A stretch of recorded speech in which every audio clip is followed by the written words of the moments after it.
Hello, I'm Mayor Phil Goode with your weekly update. Today I'm going to discuss the city budget. We had a very thorough budget workshop last Tuesday, May 17. If you missed it and would like to watch, you can view it on Facebook or Channel 64. It might be easier to look at the PowerPoint separately, so we've included a separate link to that at the bottom. This is a very substantial budget, one that is very complex, and we tried to schedule plenty of time to ensure that all questions could be asked and answered. During this budget discussion, Council heard from each of the departments regarding their proposed budget for fiscal year 2023. A key takeaway was that the budget proposes 23 3/4 new personnel positions and an additional 4 positions to be converted from temporary to permanent. Most of the new personnel consist of public safety positions, 8 of which are anticipated to be funded by grants. There is also several positions in which the costs are shared with the Prescott Regional Communications Center partners. In fiscal year 2008, when our city's population was only 38,500, the City of Prescott had 571 employees. Today, the city's population is about 46,000. With these additional proposed new personnel members, the city will be at 548 employees, which is still well below where we were in the past. Councilman Montoya asked if the city is adequately staffed with these new budgeted personnel, especially in the area of public safety. In response, City Manager Michael Lamar explained that the positions that are being added will fill the needs that they have at this juncture. There were not any positions in public safety that were turned down during the budget planning. Police Chief Bonney noted that recruitment is challenging at this time, but the police department has an active recruiting team, and they're trying to be creative in order to find the right people. Chief Bonney stressed that she wants quality people, not just people to fill empty slots. Chief Dura said that the fire department has a list of 14 eligible candidates, but of course no offers have been made yet. He agreed that the fire department is able to meet their current needs.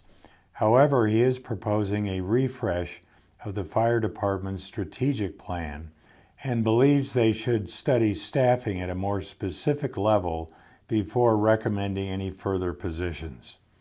We are also planning to add a new fire station. The last time a new fire station in Prescott was added was in 1993. Obviously, our population has grown substantially since then, as has the borders of the city. Public safety is one of my highest priorities, and it's past time for this addition to be advanced.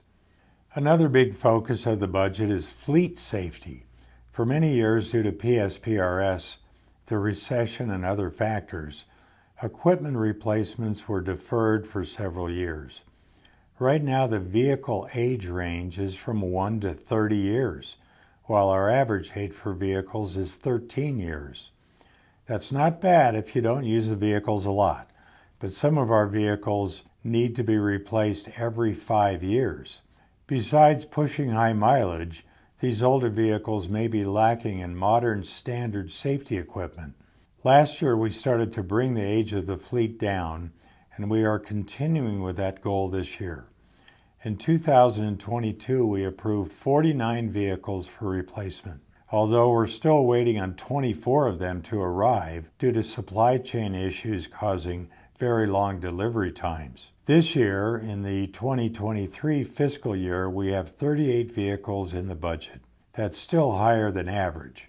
Generally, we'll be looking at about 30 replacement vehicles in an annual budget. Next year, we expect to be caught up and where we should be. So regarding the total fiscal year 2023, we project a budget of $280,834,453, which is a 17.9% increase over the current year. That is a lot, but I want to emphasize that a lot of contingencies have been built into this budget.